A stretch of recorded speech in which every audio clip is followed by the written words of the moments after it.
let's talk enclosures.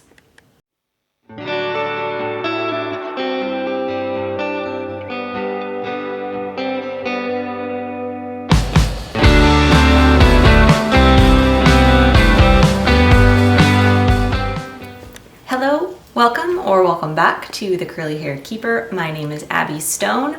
This is Ivy. She is my Colombian Rainbow Boa. She is the inhabitant of my bioactive enclosure.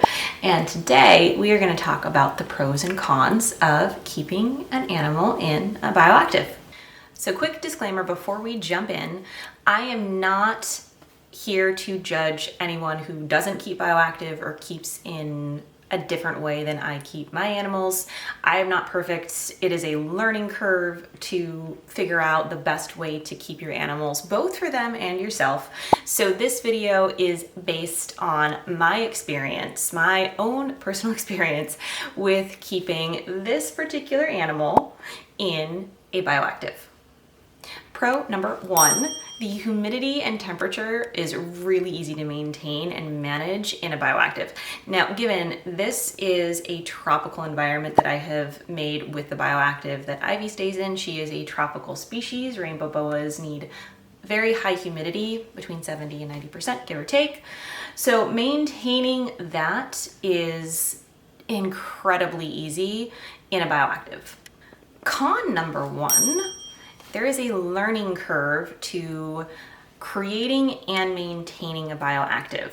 They're a little more complicated to set up. Even the really super simplistic ones, I think, are a little more complicated to set up than your standard either naturalistic or artificial type enclosure.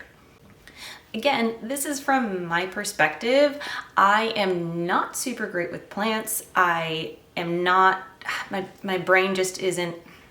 Plants are so much harder to keep alive than animals, just in my opinion. So that's been a learning curve for me because I need to figure out what plants work, what plants don't in the environment that I've created for, or want to create for, this little girl. Hi. Pro number two, they are beautiful. I think bioactives are just amazing. I love having her bioactive in this room. I use it as my office. It's bringing a bit of nature right into your room in your home, and it's amazing. They're really fun, and yeah, just enclosure eye candy, pretty much. What are you doing? You're being silly. Con number two, animals, especially animals like snakes, can squash and kill the plants fairly easily. So I've had to be fairly mindful about what plants to put in the bioactive, both plants that will do well in that higher humidity environment, as well as hardier plants that a snake can interact with, climb around, and not kill. That being said, there are a couple of plants that I've found work really, really well in her particular enclosure. She's about 3 feet long. She is about 1.5 years old at this point, and so far she has yet to kill the philodendron that I have in there, and there's a silver something. Again, plants, I am not good at plants. I'll list them below, the plants that are doing really, really well and I have yet to have to replace. So yeah, hopefully that is helpful for anyone looking for plants that are a little more hardy when it comes to snakes. Pro number three, they are malleable. So you can change bioactives fairly easily. You can put additional plants in, replace plants, change plants out, and that is fun both for me and for her. Whenever I plant something new or rearrange the existing plants in her enclosure, she loves it. She explores, she checks it out, and I think it offers another level of enrichment for her when I change things up. I don't do it super often, but just because it's a bioactive doesn't mean it just has to stay a specific way the entire time. You can change things out. The plants continue to grow and mature even when I do like unroot them and then root them again.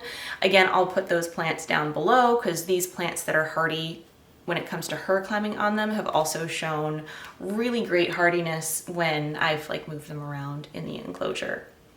Con number 3, investment, also known as money.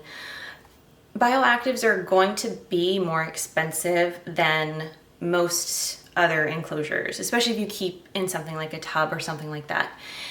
I mean, honestly, are they more expensive? I should say they can be more expensive.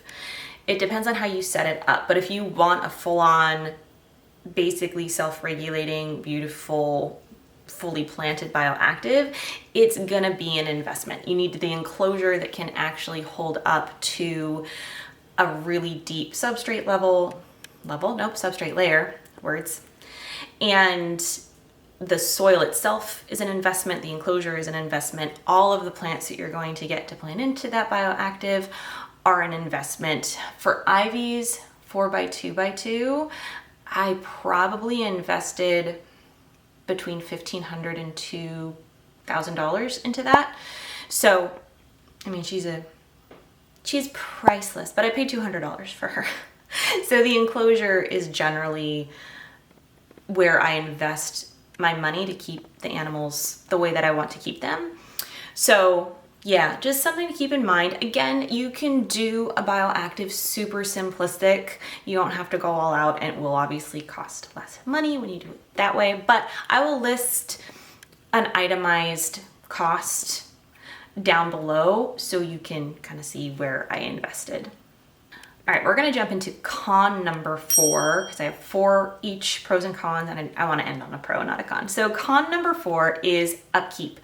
Bioactives are great. They do self-maintain really easily, but you can't just set it up and just assume that it's nothing else ever has to be done to it. You do have to care for the isopods, make sure that those colonies that you have for your cleanup crew are thriving. You need to check for things like fungus, mushrooms, things like that can pop up in your enclosure. It's kind of controversial as far as, is it good to have them in there? I noticed that it gets a little almost musty smelling when mushrooms pop up in her enclosure. So that's when I pull out any fungus that has popped up in the shape of mushrooms, and sometimes I'll even take out all of the plants and aerate the soil and then put the plants back in. Learning curve, again. I don't have any dwarf whites or any isopods in her enclosure that actually burrow and aerate the soil themselves, so I am planning on adding those, and that should also help with that side of managing the soil and making sure things are all aerated and nothing is growing in there that I don't want growing in there. So yeah, it's kind of like having another pet. There's a little bit more responsibility, making sure the plants are all hydrated and watered and all of that stuff. So yeah, there's more living things in the house that you're keeping, the living thing. So it's gonna be a little bit more work on that side of things. And ending on a pro number 4, she loves it. She explores, she feels safe, she's a very confident rainbow boa, and I know they have Colombian's not so much, she's a Colombian, but Brazilians and rainbow boas kind of in general tend to have a little more of a reputation to be flighty, not social, things like that. And she is very curious, and I think part of that is she feels very confident in her house. There are times that I cannot find her in her enclosure unless I like go in and hunt for her. I think that's a good thing because she feels so safe, and she'll curl up, and she has a couple different favorite spots that she's found in her lifetime of living in that enclosure. And it's lots of enrichment. You can move around the enrichment and just, yeah, I think it's that, to me, the fact that she seems to really, really be comfortable and feel safe in that bioactive space is, I mean, that's a reason for me anyway to get over all of those cons and keep her in a bioactive. So yeah, that's about it. I don't have any pros or cons on my list. There are more out there. I know it. Those are the four that I wanted, the four big ones that I wanted to talk about today. If you have additional pros or cons or both that you want to add to this list, please comment them below and then I can talk on them on a future video. Yeah. As always, thank you so much for watching.